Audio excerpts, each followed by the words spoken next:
Hello and welcome to the Explore from Anywhere October 2020 Space Race Story Time. Today we are going to share the book 321 Blast Off, A Journey to Our Solar System. It's a Lift the Flap book by Kevin and Haily Meyers. Kevin and Haily Meyers are the authors of this book. They wrote the words. And Haily Meyers also is the illustrator. So together they wrote and illustrated the book together. Isn't that awesome? This is a board book, so I want you to look at the pages. Do you see how the pages are hard? This is a great book to use if you are showing a little person a little bit about books, because it's a little bit more sturdy and they can grab the pages. And did you know, I'm just going to say this real quick, that if you have a little person that you're reading to and they bat at the pages, that is an early literacy skill that they are learning. They are learning the way that the book moves. They're trying to help you move the pages, and they're learning how the book works, that it opens and closes. So don't be too upset if they bat at the pages before they're able to turn them, okay? This book is published, I was going to see, by Gibbs Smith. Are you ready? 3, 2, 1, blast off. I'm checking all the instruments. It's almost time to go. I'm ready for adventure. I hear all clear below. Look at that. See that big console? And this is a Lift the Flap book, so we're going to see what it says right there. It takes less than 3 minutes after blast off for the space shuttle to reach outer space. 3 minutes. You know what? Reading this book will probably take us longer than 3 minutes, and they would already be in outer space. Isn't that amazing? I'm turning that heavy page. Safe aboard the rocket ship, hurling through the sky, looking out the window, the Earth is flying by. Look at that. The Earth looks small like the moon, doesn't it? Over 500 people have traveled to outer space. Did you know that? Over 500. Would you like to be one of them? Orbiting the Earth is the International Space Station. Astronauts around the world give a lesson in cooperation. Did you know that all those countries that all around the world work together to make that happen? They do experiments together and they live together up there and they find out things that they need to know, and they work together like a team. Astronauts from 15 different countries have worked together on the space station. And in our activities list on Read Squared, there is a video of an astronaut reading from the International Space Station. She's reading you a book from up in the space. Wouldn't that be awesome? I hope you watch that one and have a good time watching that. Arriving at the moon, I see craters deep and dark. I can just imagine how asteroids made each mark. Look at that. Let's see what the Lift the Flap says. The largest crater on the moon is so big that Mount Everest could fit inside of it. That is a big, big crater.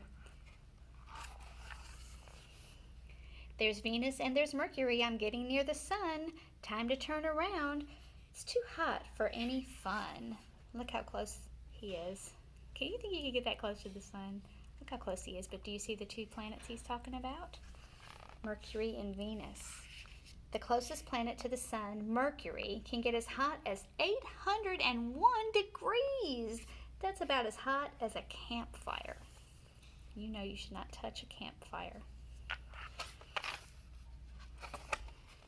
Heading back the other way, it's my favorite planet, Mars. I spot the busy rover putting red dirt into jars. You see the rover? Mars, we're probably going to get to go see that sometime soon, won't we? We'll get to see astronauts landing on Mars, I hope. The Mars rover's name is Curiosity, and it is 7 feet tall and 9.5 inches long. And there's a picture of Curiosity, and there's a picture of Curiosity. That's a good name for it, isn't it? I turn to see a great red spot. It's Jupiter's famous storm, and just past that are Saturn's rings, out here where nothing's warm. Look at that big storm. That's as big, the whole storm is as big as Earth is, and it's been there forever, for years and years and years, not forever, I'm sure, years and years and years and years. And then here are Saturn's rings. And it says Saturn's rings are made of chunks of ice and dust and rocks that orbit the world around its equator. You see the chunks in there? They make pretty rings, don't they? Have you ever seen some pictures of those? I reached the last two planets. They're mostly made of gas. Uranus and Neptune look so stormy through the glass.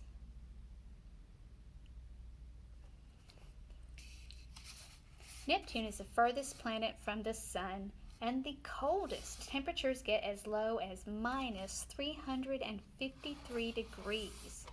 That is pretty cold. Looking all around me, constellations light my way. They tell my favorite stories from a long forgotten day. Have you ever looked up into the sky and have seen the Big Dipper and maybe some of the other constellations that make pictures? A long time ago, people drew lines for those pictures between the stars and made them into pictures of animals and heroes and beasts and all kinds. They made wonderful stories about them all. All constellations tell stories. Leo is a story about a lion who was very fierce. And there's a picture of Leo the lion. And that's a picture of Leo the lion. Have you ever made your own picture out of the star formation? It'd be like dot to dots, wouldn't it? I'd better head back home. It's been an exciting flight. The space explorer's tired, and it's time to say good night. That was a very busy day, and he is very tired. Do you see his astronaut suit on his blanket? And he's got the solar system hanging from his ceiling.